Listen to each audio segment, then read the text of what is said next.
오늘 말씀의 제목을 우리 한 번 더 따라 하실까요? 성령 강림절의 축복. 오늘은 짧아서 띄어쓰기를 안 했습니다. 성령 강림절의 축복, 이런 제목으로 말씀 하나를 나누기를 원합니다. 기독교의 3대 절기가 있습니다. 혹시 들어보셨나요? 기독교, 우리 전 세계에 있는 모든 기독교인들은 세 가지의 절기를 지킵니다. 첫 번째는 성탄절이죠. 성탄절 다음엔 뭐가 있을까요? 부활절. 세 번째는 뭘까요? 성령 강림절. 순복음교회 성도다. 보통은 이제 추수감사절 하죠.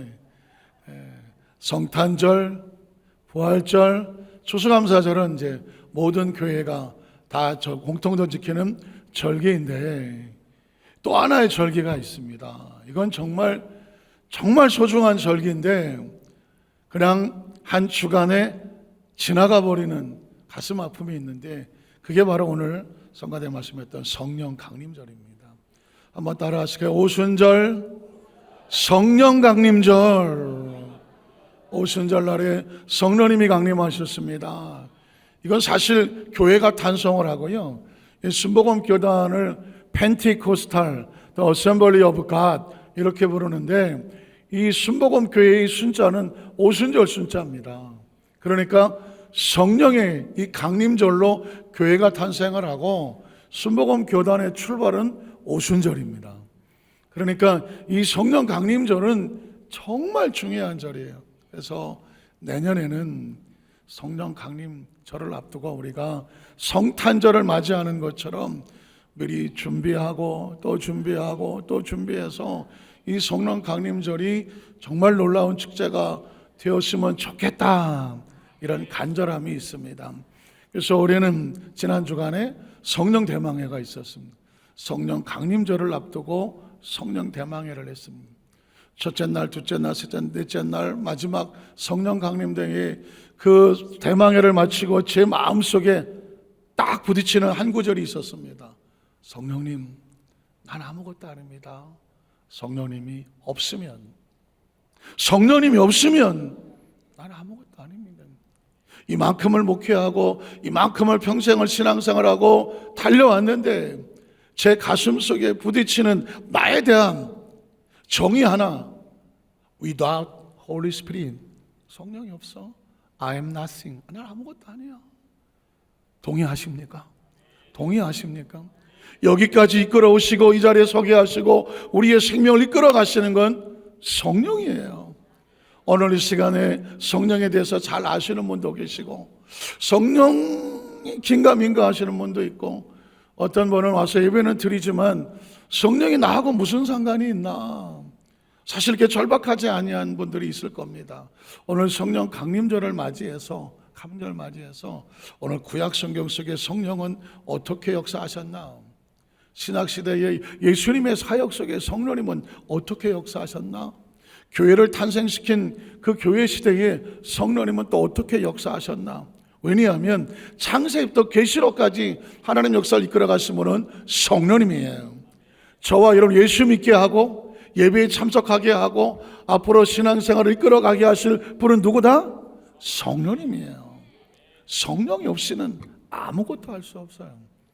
그래서 첫 번째, 구약 성경 속에 성령님의 역사하시는 모습입니다. 자, 오늘은 여러분은 주보에 보시면 제가 성경 설교 이렇게 원안을 만들어 놨는데 성경 구절을 적어 놨단 말이죠. 오늘은 제가 철저하게 성경 구절을 중심으로 말씀을 나눌 것인데, 그거 잊어버리지 마시고 따로 잘라서 성경 갈피 속에 넣어 주셨다가 성령에 대해서 처음부터 마지막까지 요약되어 있는 것이니까 때로 성경 구절을 찾아보시면 성령을 아시고 성령을 믿고 성령을 이해하는데 아주 중요한 도움이 되리라고 생각합니다. 자, 성령은 창조 사역 속에 제일 먼저 등장을 합니다. 그래서 성령을 생명의 영이라고 합니다. 창세기 1장 1절로 2절을 보니까 태초에 하나님의 천지를 창조하시니라.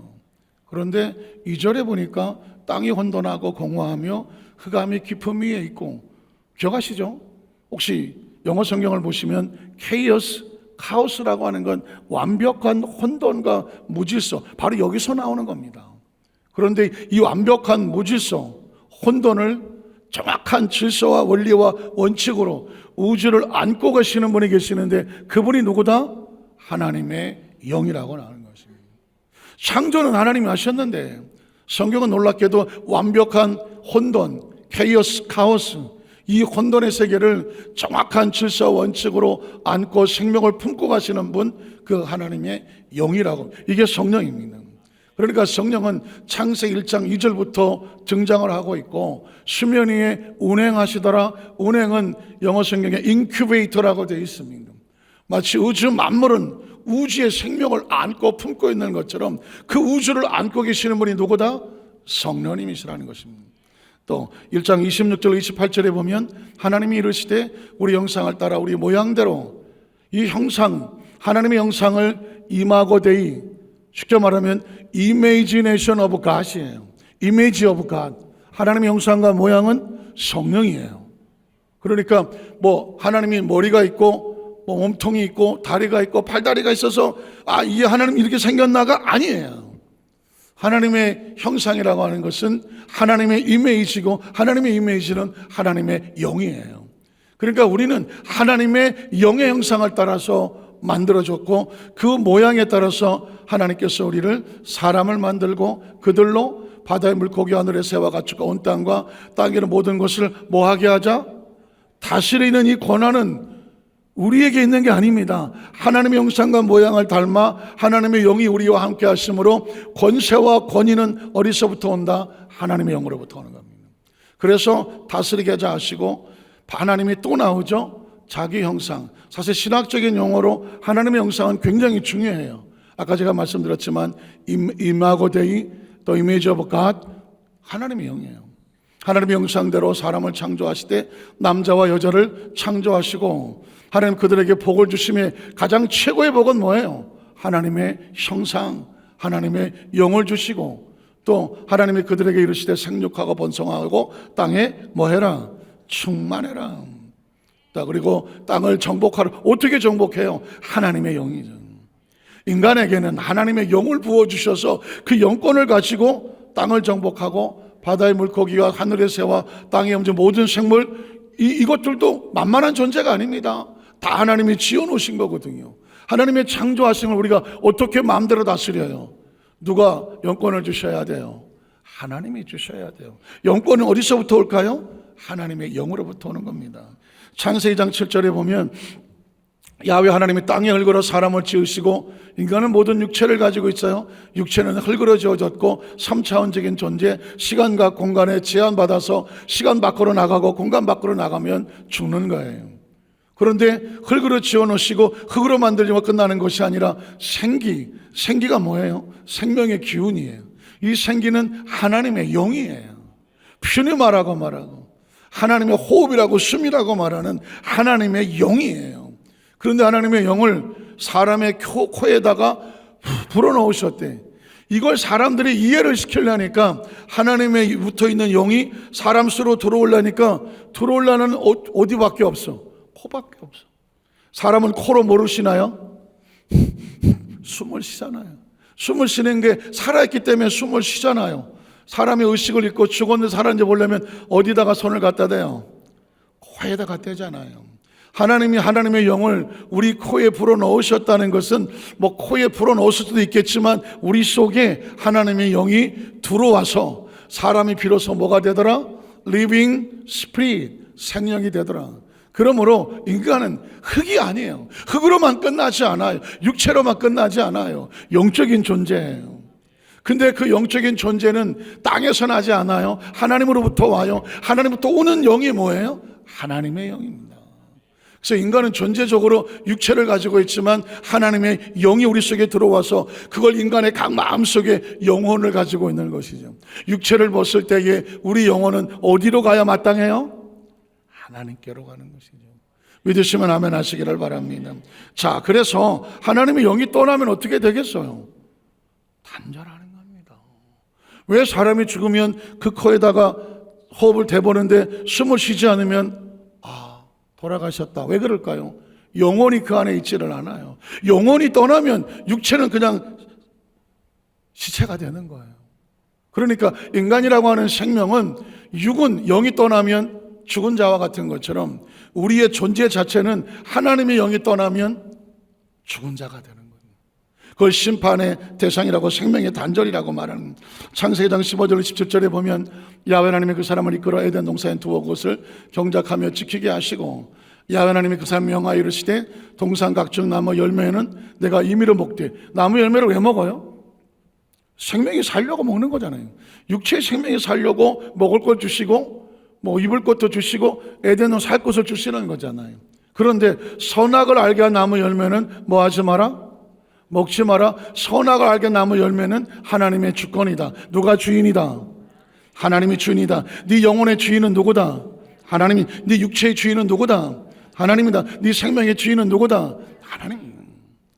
이걸 전적으로 마음에 인정하고 믿습니다. 섬기는 것은 선악과예요. 하나님의 주권이에요. 근데 그 주권을 손을 대면 어떻게 될까요?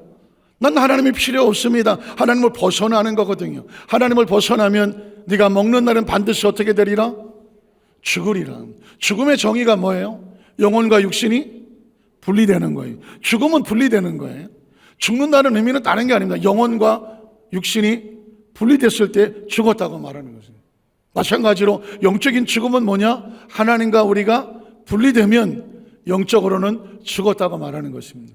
네가 선악과를 따먹으면 하나님을 벗어났기 때문에 네 영이 죽을 수밖에 없고, 그래서 넌 하나님과 반드시 뭐가 된다? 분리된다. 창세 3장 10절 19절에 보면 아담과 하가 선악과를 따먹었습니다. 결국 어떻게 됐나요? 3장 저더러 조금 빨리 하지 말고 쉬라고 방송실에서 이렇게 배려를 해 준 거예요. 자, 아담에게 이르시되 내가 내 아내의 말을 듣고 내가 내 먹지 말라 나무 열매를 먹었어요, 안 먹었어요? 먹었어요. 먹었다는 뜻은 뭐? 하나님으로부터 벗어났습니다. 하나님의 주권 필요 없어요. 내 생명 내가 주인이에요. 내 영혼 내가 주인이에요. 내 육체 내가 주인이에요. 에덴 동산 내가 주인이에요. 기억하십시오. 네가 하나님의 말씀을 벗어났기 때문에 땅은 너로 말미암아 저주를 받고 너는 내 평생 수고하여 그 소산을 먹으리라. 땅에 내게 가시덤불과 엉겅퀴를 낼 것이라. 내가 먹을 것은 밭의 채소이니. 영이 죽었기 때문에 육체가 먹을 것은 식물밖에 없는 거예요. 그래서 그 식물은 어디로 돌아가요? 육체는 어디로 돌아간다? 흙으로 돌아갈 때까지. 흙으로 돌아갈 때까지 얼굴에 땀을 흘려야 먹을 것을 먹으리니 너는 뭐예요? 흙에서 취함을 입었습니다. 너는 흙이니 무엇으로 돌아가라? 흙으로 돌아가라. 혹시 이런 생각 해보셨어요? 가끔 제가 엉뚱한 생각을 하는데, 지금도 85억 하잖아요. 그럼 인류 역사 속에서 도대체 얼마나 많은 사람이 이 지구에 왔을까요? 태어났을까요? 그 사람들 이런 몸무게를 가지고 있는데, 이 다 흙덩어리를 가지고 있는데 다 죽었잖아요. 그 산더미 같은 흙 다 어디로 갔어요? 혹시 그 사람들 다 죽어 지구가 커졌나요? 생각해 보셨어요? 그거 다 어디 갔지? 난 지금도 궁금해요. 지금도 80억이라고요. 인류 역사 속에서 수천억, 수조 이상이 지구에 살다가 다 육신을 땅에 묻었을 거 아니에요. 그거 다 어디 갔어요? 분명히 무덤에 묻었을 때는 이 무게가 있잖아요. 그 무게가 어디 갔는지 알면 나중에 얘기해 주세요. 어쨌거나 육신은 제 아무리 영웅혹을 왕후장상이라고 해도 다 흙으로 들어갑니다. 왜 그럴까요? 영이 죽었기 때문입니다. 자, 그러면 그 영이 떠난 대상은 하나님의 심판의 대상이 돼요. 창세기 6장 1절로 3절에 보면 성경은요 육체적인 사람과 영적인 사람을 구분합니다. 여기서 말하는 사람은 육체적인 사람입니다. 하나님의 영이 없는 사람, 가인의 후예와 같은 영이 없는 사람. 땅 위에 번성하기 시작할 때에 그들에게서도 딸들이 낳지만 이 딸들은 영이 죽어버린 육체의 딸들이죠. 그런데 하나님의 아들들이라고 말하죠. 하나님의 아들들은 뭐예요? 영이 살아있는 셋의 자손이요 에노스의 자손들이에요. 그런데 무슨 일이 벌어지냐면 하나님의 아들들이 사람의 딸들의 아름다움을 보고 자기들이 좋아하는 모든 여자를 아내로 삼았다. 하나님의 사람이, 영적인 사람이 영이 죽어버린 육체적인 사람들, 육체적인 삶의 사람들과 같이 함께 동고동락하며 하나님을 잊어버렸다, 하나님을 벗어버렸다는 것입니다. 그랬더니 그 다음 절이 어떻게 됩니까? 자, 하나님께서 이러시되 나의 영이죠. 성경은 가만히 보면 하나님의 영이 창조하셨고 하나님의 영이 주관하시고 하나님의 영이 사람 속에 생명으로 있다가 하나님의 영을 거두면 바로 심판의 대상과 죽음의 대상이 돼요. 나의 영이 영원히 사람과 함께하지 아니하리니 이는 그들이 뭐가 돼요? 육체예요. 사람은 정확하게 영혼과 육체를 가지고 있어요. 그 영혼은 하나님의 영이 거해야 비로소 영혼의 역할을 감당해요.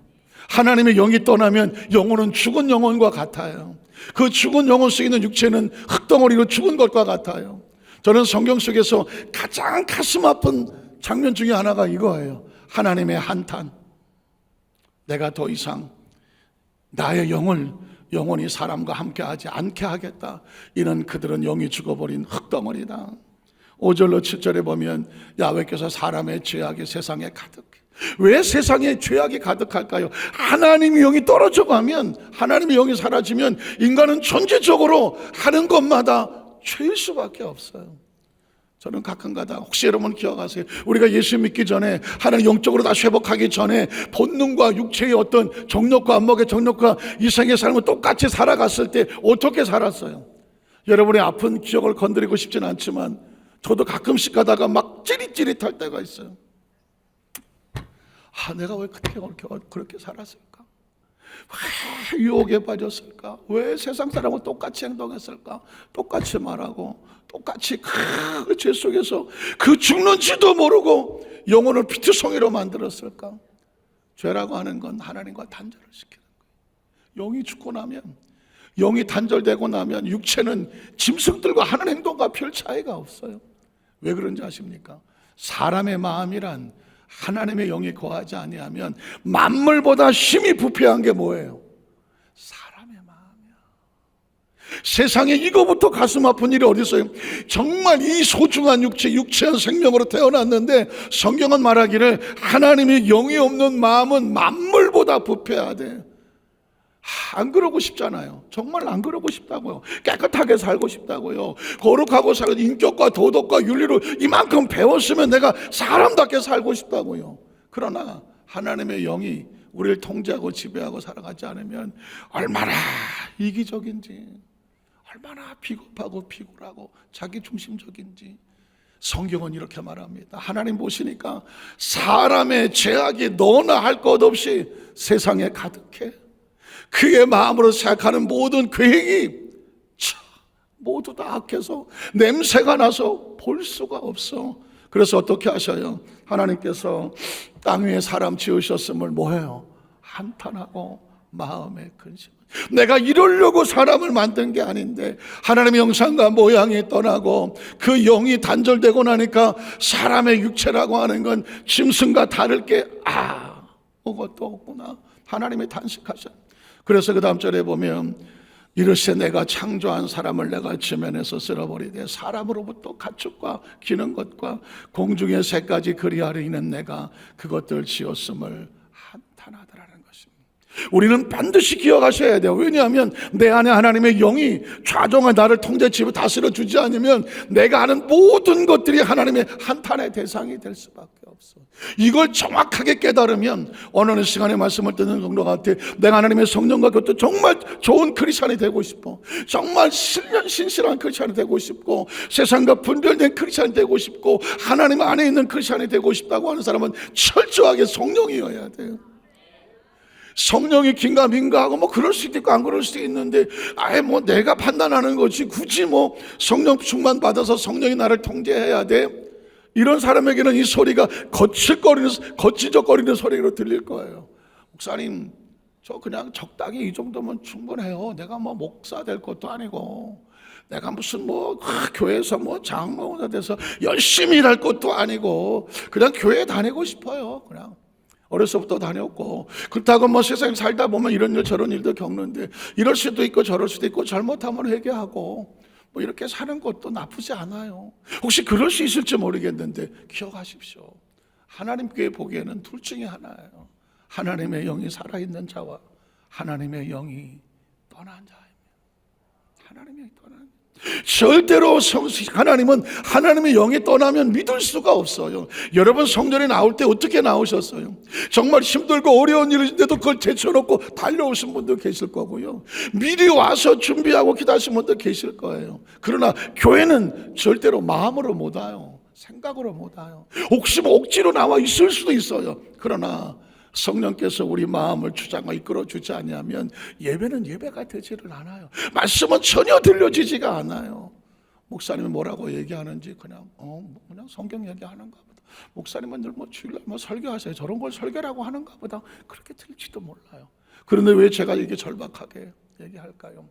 사람으로 태어났는데 이 하나님 성과 모양을 가졌는데 이 땅에 살면서 정말 잘 살아야 되는데, 정말 하나님 보시기에 합당하게 살아야 되는데, 그 가치 있게 살아야 되는데, 그 가치와 목적은 하나님의 성령이 오셔야 돼요. 성령, 왜 우리는 영적인 존재일 수밖에 없어요. 하나님 영원히 들어와서 내 마음속에 이 모든 삶을 성령께서 이끌어 주시는 삶을 살아야 하나님 보시기에 한탄의 대상이 안 되는 거예요. 어떤 사람이 멀쩡한데 딴짓 해보세요. 정신이 나갔나? 이 사람 정신 차려. 정신 어디다 두고 다녀? 왜? 사람의 육체는 혼자 살지 못해요. 정신이 있어야 되거든.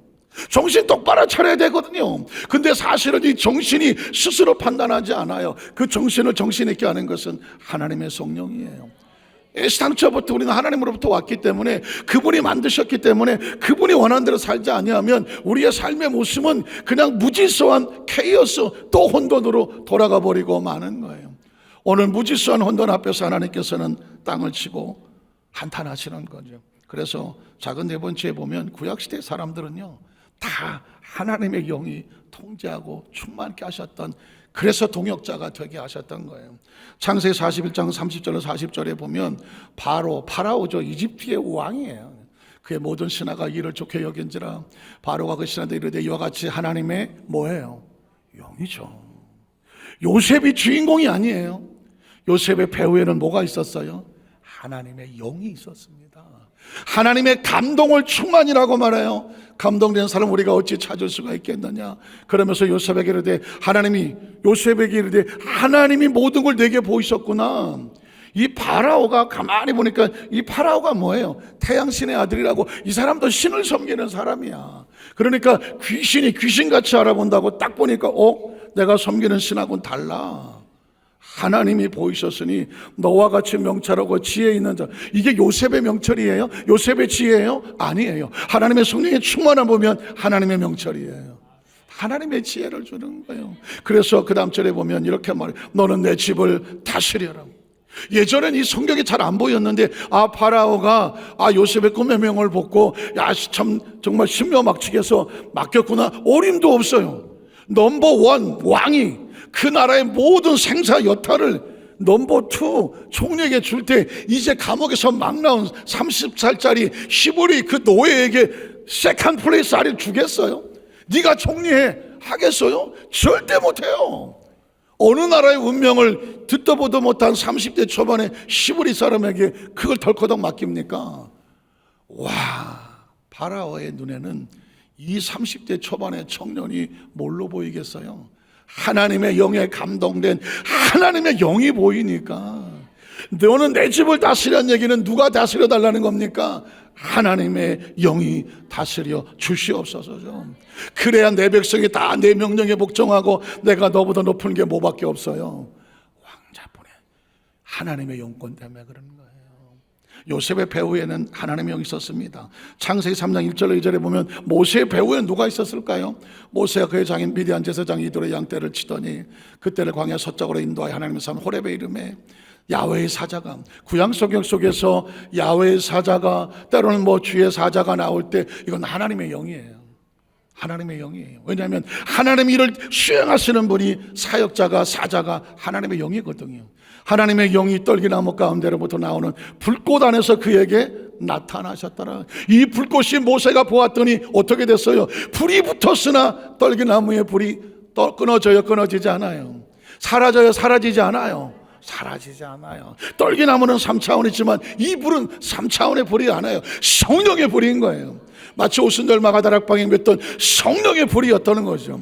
구약시대의 성령의 역사는 바로 떨기나무 가운데 임했던 거죠. 모세가 나이 80이 돼서 쪼글쪼글하고 사막에서 40년 유설이 얼굴이 얼마나 새카맣고 비쩍 마르고 지팡이를 베고 사실 백발에다가 볼 게 없었겠죠. 그런데 하나님의 불이 성령께서 불꽃을 붙였으니 사라지지 않았더라. 떨기나무같이 초라했던 모세에게 하나님의 메시지를 주는 거죠. 능력은 너에게서 나오는 게 아니야. 하나님의 영이 함께 해주시고 충만하면 너를 통하는 역사가 나타난다는 거죠. 저는 이걸 제가 미국에 선교사 할 때 이 장면을 보고 그 선교사님에서 어느 날 하늘앞에 엎드려 눈물을 흘려 기도하는데 내 모습이 한없이 초라한 떨기나무 같은데 하나님께서 이 장면을 열어보시는데 떨기나무에 불이 붙었으나 그 떨기나무가 사라지지 아니하더라. 떨기나무가 중요한 것이 아니라 불꽃이 중요한 거죠. 모세가 능력 있는 게 아니라 모세의 입을 끌어가시는 하나님의 영이었었던 거죠. 저와 여러분 똑같아요. 모세가 아무리 위대해 보여도 저와 여러분 모세보다 못한 거 없어요. 하나님 보시기에는 다 떨기나무와 같아요. 그런데 하나님의 영이 함께 해주시면 하나님은 저와 여러분을 사용하셔서 모세를 사용하여 하나님께서 저와 여러분도 사용하여 쓰실 것을 믿습니다. 신명기 3, 4장에 보면 9절에 여호수아도 나와요. 모세가 눈의 아들 여호수아에게 안수하였으므로 그에게 지혜의 영이 성령의 충만함을 받고 쓰임받았던 모세가 사역을 마치면서 이제 그의 제자 여호수아의 머리에 안수하셨더니 뭐가 나타나요? 지혜의 영이 하나님의 영이에요. 모세를 쓰신 분도 하나님이고 여호수아를 쓰신 분도 누구예요? 하나님의 영입니다. 그러므로 성경의 주인공은 하나님의 영이고요. 창세부터 계시록까지 성경 책임지는 모든 사건의 주인공은 누구냐? 하나님의 영입니다. 사무엘상 16장 12절 13절도 보면 이에 사람을 보내어 그를 데려오매 그의 빛이 붉고 눈이 빼어나고 얼굴이 아름답더라. 야훼께서 이르되 이가 그니 일어나 기름을 부으라 하시는지라. 사무엘이 기름 뿔병을 가져다가 그 형제 중에 그에게 부었더니 이날 이후로 누구였어요? 다윗이었어요. 다윗이 누구에게? 하나님 야훼 영에게 크게 요셉을 감동시킨 하나님, 모세를 감동시킨 하나님, 여호수아를 감동시켰던 하나님이 이제 누구를 감동시켜요? 다윗을 감동시켜요. 시대가 달라지고 역사가 달라지고 사람은 달라지지만 역사하시는 분은 누구예요? 하나님의 영인 거예요. 제가 오늘 성령 강조를 맞아서 지금 구약부터 훑어내려고 있어요. 그래서 이렇게 하시는 이런 목적 이유가 뭘까요? 그 영이 지금도 우리 가운데 역사하심을 기억하라는 것입니다. 요에서 2장 28절 32절에 보면 그 후에 내가 내 영을 만민에게 부어주겠다. 왜? 이전까지는 아까 말씀했지만 모세, 요셉, 여호수아, 다윗 하나님의 사람들에게 특별히 선택해서 기름을 부으시고 성령을 주셔서 사용하셨어요. 이제 이후로는 내가 어떤 특정한 사람이 아니라 내가 만민에게, 한번 따라 만민에게 내 영을 부어줄 것이라고 말했습니다. 하나님이 여기에 감동되면 모세처럼 여호수아처럼 요셉처럼 다윗처럼 하나님의 역사가 나타나 그래서 너희 자녀들이 장래를 말할 수 있게 될 것이고 너희 나이 많은 사람은 꿈을 꾸게 될 것이고 너희 젊은이가 이상을 보게 될 거라고 그래요. 그러니까 이야기는 이 떨기나무 초라한 저와 여러분에게 하나님의 영이 임하시면 하나님 깜짝 놀란 역사가 나타나 요셉에게 지혜 총명이 임했고 모세에게 능력이 나타났고 여호수아에게 지혜의 영이 임했고 다윗이 그날 이후 하나님의 영으로 충만하더라. 진짜 하나님의 사람은 하나님의 영이 충만한 사람이에요. 겉모습은 다 도토리 기저귀 육체 같지만 이 육체를 들어 사용하시는 분은 성령님이시다는 것입니다. 여기까지가 구약 성경의 하나님 역사라면 두 번째로 신약 성경 속에 성령님의 역사는 예수님의 사역 속에도 나타납니다. 놀라운 것은 예수님이 이렇게 말씀하셨습니다. 나는 하나님의 성령의 역사가 아니면 난 혼자 안 해. 내 모든 사역은 누가 하신 거다? 성령님이다. 마태복음 1장 18절 20절에 보면 저 유명한 성탄절의 사건이죠. 예수 그리스도 나시면 이러하니라. 그의 어머니 마리아가 요셉과 약혼하고 동거하기 전에 어떻게 잉태됐어요? 성령으로 된 거예요. 예수님의 사역의 처음부터 마지막까지 운행하신 분은 성령의 사역입니다. 마태복음 4장 1절 2절에 보면 그때 예수께서 누구에게 끌려서? 성령에 끌려서 이 공생의 사역을 하시기 위해서 광야에 가서 3번의 시험을 받으십니다. 그런데 그 영적 시험을 통과하는 과정에서 이 모든 걸 이끌어 가시는 분으로 성령님이었습니다. 그러니까 예수님이 움직이면 누가 움직여요? 성령님이 움직였습니다. 마태복음 12장 28절에 보면 내가 하나님의 성령을 힘입어서 귀신을 쫓아내는 것이면 하나님의 나라가 이미 너희에게 임하였느니라. 예수님 병든 자를 고치시고 귀신을 쫓아내시고 말씀을 증거하셨을 때 그 배후의 역사하신 분은 누구예요? 하나님의 성령입니다. 하나님의 성령께서 예수 우리 사역 속에 함께 하셔서 그 성령이 역사하시고 귀신 떠나가면 거기에 뭐가 임해요? 하나님의 나라가 임하는 거예요. 저와 여러분이 예수를 구주로 믿고 하나님의 자녀가 되어져서 성령님이 함께 하시면 저와 여러분 가운데 누가 임할 것 같아요? 하나님의 나라가 임하는 거예요. 하나님의 나라. 한번 따라 하시게. 하나님의 나라, 하나님의 나라, 하나님의 나라. 여러분, 나라에는 뭐가 필요해요? 영토가 필요하고 백성이 있어야 되고 주권이 있어야 되잖아요. 하나님의 나라는 건 저와 여러분이 이제 하나님 나라의 영토가 되는 거예요. 그리고 내가 하나님 나라의 백성이 되는 거예요. 그리고 나의 주권을 누가 갖는 거예요? 하나님이 갖는 거예요. 그래서 우리를 크리스찬이라고 말하고 하나님의 자녀라고 말하고 백성이라고 말하고 하나님을 아버지라고 말하는 겁니다. 제가 여러분의 말씀을 드린 것, 예수님의 사역도 철저하게 성령입니다. 누가복음 4장 18절 21절에 보면 저 유명한 예수님의 선전포고가 나와요. 이제 공생의 사역을 시작하면서 내가 이 사역을 시작하는데 어떤 일이 벌어질지를 선포하겠다. 선전포고를 합니다. 그 첫 일석이 뭔지 아세요? 주의 성령이 내게 임하셨으니. 주의 성령이 내게 임하셔서 내 힘이 아니야, 내 지혜가 아니야, 내 명철이 아니야, 나 혼자가 아니야, 내 가문이 아니야, 족보가 아니야, 학력이 아니야, 내 재산이 아니야, 내 IQ가 아니라고. 내 머리 위에 주의 성령이 임하셨으니 이는 그로 말미암아 성령의 역사로 가난한 자에게 복음이 전해지게 하시고, 기름을 부어주시는 것은 또 성령을 부어주셔서 나를 보내줘서 포로된 자에게 자유함을 주시는 성령의 역사, 눈먼 자를 다시 보게 하는 성령의 역사, 그리고 눌린 자를 자유롭게 하는 것은 성령의 역사, 그리고 주의 은혜를 전파하게 합니다. 주의 은혜가 뭐예요? 신현이에요. 어떤 사람에게 땅을 팔았어요. 땅을 파는 동안은 내 소유가 아니에요. 넘어가 버렸어요. 그런데 50년이 되면 다시 찾아요. 그걸 신현이라고 말해요. 예수 그리스도 말미암아 성령 우리 가운데 역사하시면 내가 잃어버렸던 모든 것을 다시 찾을 수 있게 말해요. 영권을 다시 찾고 물건을 다시 찾고 생명을 다시 찾고 은혜를 다시 찾을 수 있는, 전 이 성령 강림절을 맞아서 이 말씀이 선포가 됐으니까 우리 소망상께 성도 가운데 내가 예수 믿고 하나님의 자녀가 되었는데 내가 하나님 앞에 혹시 잃어버렸던 것이 있다면, 꿈을 잃어버렸다면 다시 한번 성령께서 꿈을 되찾게 하시기를 축복합니다. 희망을 잃어버렸다면 희망을 되찾기를 축복합니다. 어떤 물질적으로 잃어버렸다면 물건이 회복되기를 축복합니다. 영권을 잃어버렸다고 하면 영권을 되찾기를 축복합니다.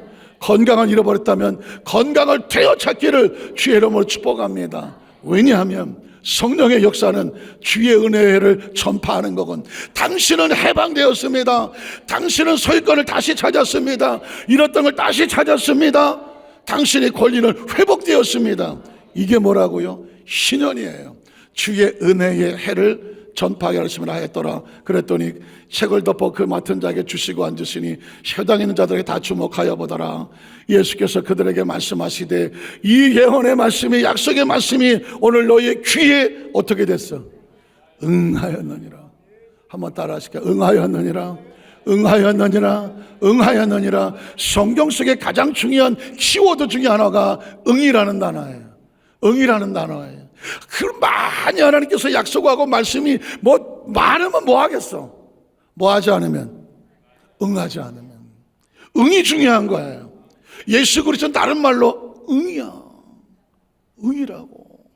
오늘 예수 그리스도 말미암아 하나님 약속하셨던 모든 것들이 너희에게 응하였느니라네요. 예수님이 사역을 마치고 이제 승천하시기 전에 제자들을 이걸 놓고 떠나야 되는데 주의 마음의 가슴이 얼마나 처절하겠어. 그러면 딱 한 가지 주고 갈 게 있어. 그게 뭘까요? 성령이죠. 그래서 최후의 만찬에 보면 예수님은 성령을 얘기합니다. 요한복음 14장 16절에 17절에 보면 내가 아버지께 구하겠으니 제자들을 위해서, 남은 자들을 위해서. 도대체 주님께서 간절하게 구할 게 뭘까? 그가 또 다른 보혜사예요. 보혜사가 무슨 뜻이에요? 보호하고 은혜를 베풀고 가르치시는 분이에요. 그게 헬라 시대에는 이 보혜사를 파라클레토스라고 말했어요. 파라라고는 옆에 있는 것이고 클레토스는 변호사를 얘기해요. 그러니까 그 시대에는 사람들 각자 개인 변호사를 가지고 있었어. 그렇다고 뭐 화려한 변호사는 것이 아니라 목숨 걸고 같이 있어줄 친구, 이 친구가 변호인이야. 내가 억울함을 당했어. 그러면 너의 파라클로스를 데려와. 그러면 내 목숨 걸 친구를 데려가. 야, 네가 얘기해봐. 그럼 목숨을 걸고 이게 잘못된 위증이면 내 목숨을 내놓습니다. 이런 친구를 뭐라고 말하느냐? 파라콜레토스라고 말해서. 예수님께서 성령님이 오시면 너에게 목숨을 걸고 변호하고 보호하고 은혜를 베푸고 가르칠 수 있는 분이 오는데 그게 바로 성령이라고 말하는 거예요. 성령은 그만의 장천에 뭐 신비한 능력이 뭐 구름이 올라가고 뭐 불이 떨어지고가 아니라 우리의 삶에 오셔서 가장 옆에 계셔서 개인 변호사와 같이 보호하고 은혜를 베푸고 가르치시는 분이에요. 그게 예수님께서 보혜사를 너희에게 주시사 언제까지 영원토록 너희와 함께 있게 하리니 그는 진리의 영이라 세상은 능히 그를 받지도 못하나니 이는 그를 보지도 못하고 알지도 못합니다. 왜? 이건 하나님의 영을 가슴에 품은 자들만이 간절히 소원하는 거예요. 저는 장로교 베이스를 가져서 태어날 때부터 장로에서 태어났고 합동체에서 신앙생활하고 저희 어머니 따라서 고등학교 졸업할 때까지는 장로교였어요. 17년 대학을 가면 순복음교회를 가고 순복음 신학을 하고 이렇게 하면서 성령을 알게 됐는데 성령을 알기까지 7년 걸려서 7년 성령 세례 받기까지. 그러니까 얼마나 처절했겠어요. 성령을 받기 전에 신앙생활과 성령을 받고 신앙 전혀 다르더라고. 그러니까 저는 예배 참석한 우리 성령들에게 정말 절실하게 부르짖는 거예요. 성령은 있어도 좋고 없어도 좋고 그런 게 아니에요. 목사나 전도사나 무슨 뭐 이런 사람이 필요한 게 아니라 진짜 크리스찬이라면 내가 하나님 자녀답게 살기를 원한다면 정말 하나님과 동행하기를 원한다면 성령 세례가 필요하고 성령 충만함이 필요한 거예요. 예수님의 마지막 당부와 같아요. 명령과 같아요. 예수의 마지막 선물과 같고 간구와 같아요.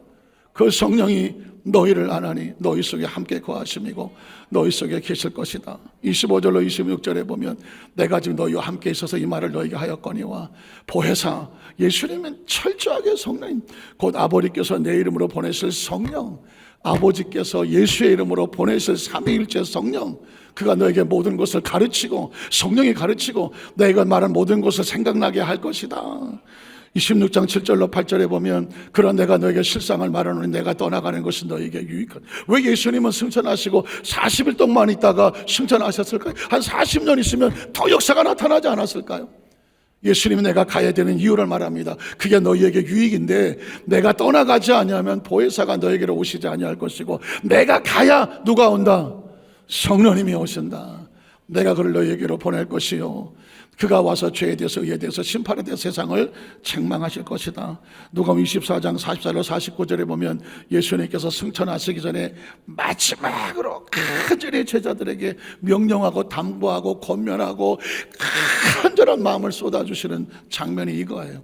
또 이르시되 내가 너희와 함께 있을 때 너에게 말한 바 곧 모세의 율법과 선지자의 글과 시편의 나를 가리켜 기록된 모든 것이 이루어져야 하리란 말이 이것이라 하시고 이제 그들의 마음을 열어서 성경을 깨닫게 하시고 또 이르시되 이와 같이 그리스도가 고난을 받고 제3일에 죽은 자 가운데 살아날 것과 또 그의 이름으로 죄사함을 받게 하는 회개가 예루살렘에서 시작하여서 모든 족속에 전파될 기록되었으니 너희가 이 모든 일에 뭐가 되라? 증인이 되라. 크리스찬의 또 다른 이름은 증인입니다. 한번 따라 하시까 증인, 증인, 증인, 증인. 네가 예수를 믿고 예수를 만나서 경험한 모든 예수를 네가 살아 숨쉬는 동안에 너가 만나는 모든 사람에게 예수를 증거하라는 것입니다. 그가 누군가 그 예수를 증거해줘 저와 여러분 예수를 믿었잖아요. 누군가 그 증인의 삶을 감당하지 않았다면 저와 여러분에게 예수를 증거하지 않았다면 어떻게 예수를 믿었겠어요? 나에게 예수를 전해준 사람은 증인이에요. 그로 말미암아 예수를 믿었잖아. 그러면 내가 살아 숨쉬는 동안에 성령께서 원하시는 건 뭐냐면 너희 남은 생애가 증인이 되라. 증인이 되라. 증인이 되라. 너는 이 땅에서 뭐 하다 왔냐? 그럼 가장 중요한 사명이 뭐예요? 증인의 사명을 감당하다가 왔습니다. 증인의 사명을 감당하다가 왔어. 이게 예수님의 마지막 명령이고, 증인의 사명을 감당하려면 어떻게 해야 돼? 볼지어다 내가 내 아버지께서 약속하신 것을 너희에게 보내리니 너희는 어디서부터? 위로부터. 위가 어디예요? 하나님의 나라, 하나님이에요. 제가 4차원이라고 말하고 하는 건 3차원의 공중이 아니에요. 어디 산꼭대기가 아니에요. 하나님의 나라, 하나님으로부터 4차원적인 능력을 입혀지. 이건 사람이 주는 게 아니에요. 하나님으로부터 임하는 하나님의 능력이고, 이건 성령이고요. 이 성에 머물라 하시더라. 결국 사도행 1장 4절로 8절에 드디어 그 사명을 붙잡고 다시 예수님이 사도행전에 강조하죠. 사도와 함께 모이사 그들에게 분부하여 이르시되 예루살렘 떠나지 마라. 다시 말해서 성령의 충만한 능력을 받기까지 움직이지 마라. 사람도 만나지 마라. 계약도 하지 마라. 네가 혼자 결정하지 마라. 왜냐하면 하나님의 사람은 하나님이 끌어가셔야 돼요. 내게서 들은 바 아버지 약속하신 기다리라. 성령은 하나님이 약속하신 거예요. 그러니까 반드시 받아야 되는 거예요. 요한은 물론 침례를 베풀었으나 너희는 몇 날이 못되어 성령으로 침례를 받아들라. 예수 믿는 성도가 물속에 들어가서 침례식을 하는 것처럼 더 강한 침례식이 필요한데 성령 침례를 받아라. 성령으로 푹 켜져져서 나와 세상은 간 것이 없고 내 안에 성령님이 운행하게 하시라. 그들이 모였을 때 예수께서 어찌 이르되 주께서 이를 나라를 회복하심이 이때니까 하니 이르시되 때와 시기는 아버지께 자기 권한을 두었으니 너희가 알 바가 아니고 세상에 많은 문제가 시급하겠지만 너희가 더 중요한 것이 있는데 오직 성령이 너희에게 임하시면 너에게 뭐가 나타나? authority, power, 두나미스, 다이너마이트 같은 권세가 나타나 권능을 받고 예루살렘과 유대와 사마리아 땅까지서 다시 뭐가 되라? 증인이 되라고 말하죠. 이 역사와 이 은혜를 체험하면서 이 사도행전 2장에 보면 드디어 교회가 탄생합니다. 교회 시대 속에 성령님의 역사하시는 모습, 사도행전 1장 12절 14절에 보면 이 말씀을 받았던 제자들이 성령을 대망합니다. 12절을 보겠습니다. 제자들이 감난원이라는 산으로부터 예루살렘에 돌아오니 이 산은 예루살렘에서 가까워 안식일에 가기 알맞은 길이라. 들어가 그들이 유하는 다락방, 마가다락방이죠. 오순절 마가다락방으로 올라가니 베드로, 요한, 야고보, 안드레아, 빌립, 도마와 바돌로메, 마테아 및 알페의 아들 야고보, 셀로니, 시몬, 야고보 아들 유다가 다 거기에 왜 모여 있어요? 이 약속의 명령대로 성령을 기대하는 건 이 여자들과 예수의 어머니 마리아와 예수의 아우들과 더불어 마음을 같이 오로지 기도에 힘쓰더라. 어떤 기도? 성령님, 하나님 우리 약속하신 성령을 우리에게 부어주시옵소서. 사도행 2장 1절 오늘 본문은 바로 그래서 기도 가운데 성령님이 강림하셨습니다. 오순절 날이 이르매 그들이 나같이 한 곳에 모였더니 호린 하늘로부터 크고 강한 바람 같은 소리가 있어서 그들이 앉아 온 집에 가득하며 마치 불의처럼 갈라지는 것들이 그들에게 모여 각 사람이 하나씩 임하여 있더니 그들이 다 성령의 충만함을 받고 성령의 말하심을 따라 다른 언어로 말하기를 시작하더라.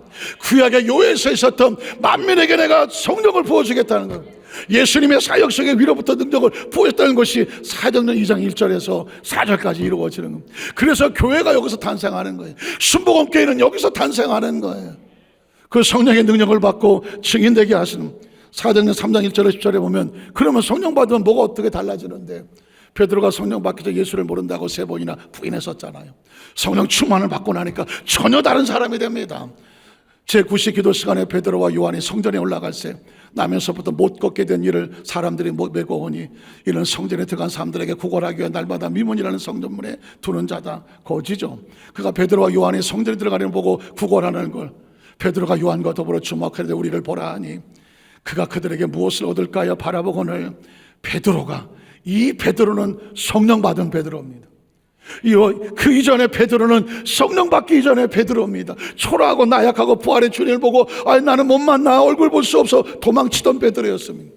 성령의 충만을 받고 났더니 이 앉은 메일을 보고 이렇게 말합니다. 은과 금은 내게 없거니와 3차원에 내가 자랑할 수 있는 줄 것이 아무것도 없거니와 지금 내게 있는 게 있어. 사탄에서 능력을 주신 것이 내게 있는데 이걸 너에게 주겠다. 그게 뭘까요? 나사렛 예수 그리스도의 이름으로 일어나 걸을지어다.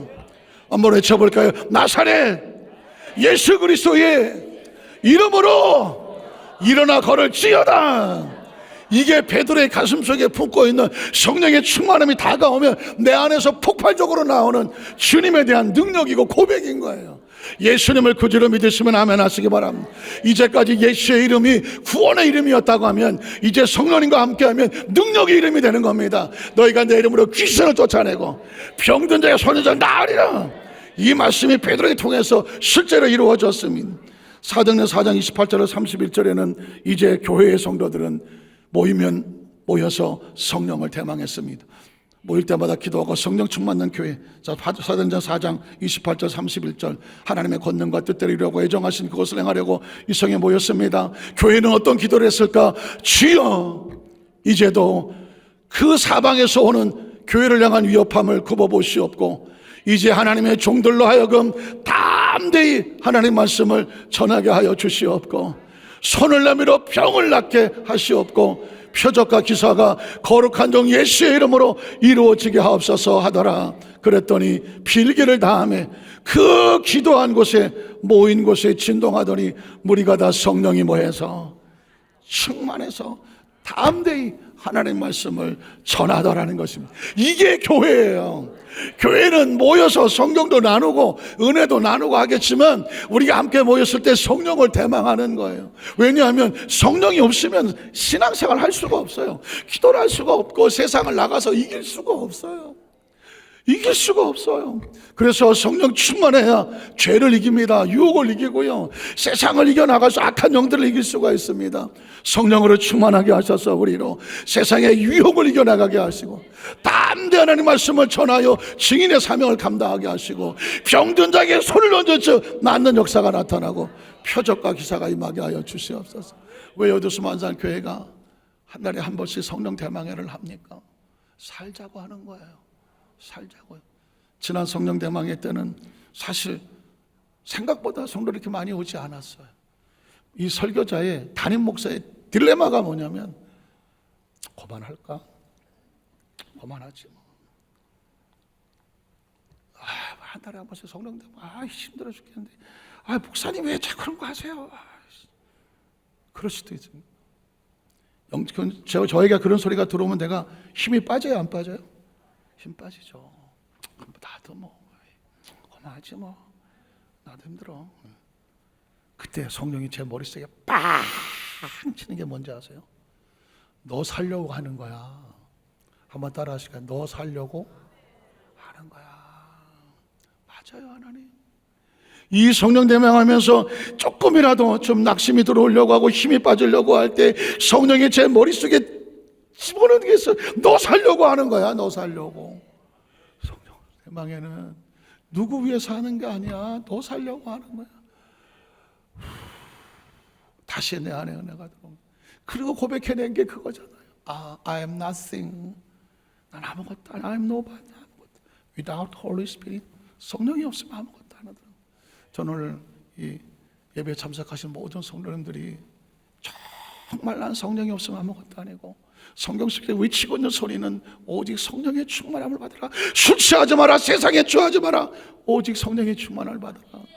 이게 성경의 외침이에요. 그래서 성도들이 잘 보존을 해서 마지막 순간까지 보존을 해서 하나님 앞에 거룩한 신부로 서게 하는 게 그게 교회고 그게 말씀이고 그게 우리의 목적이거든요. 한 사람도 하나님 보기에 내가 너로부터 영을 떠나야 되겠다, 내가 너하고는 같이 못 있겠다, 그런 존재가 아니라 하나님의 영이 임재하여 주셔서 거룩하고 아름다운 이 축복의 성령의 도구들이 되시기를 주님의 이름으로 축원합니다. 기도하겠습니다. 하나님 아버지,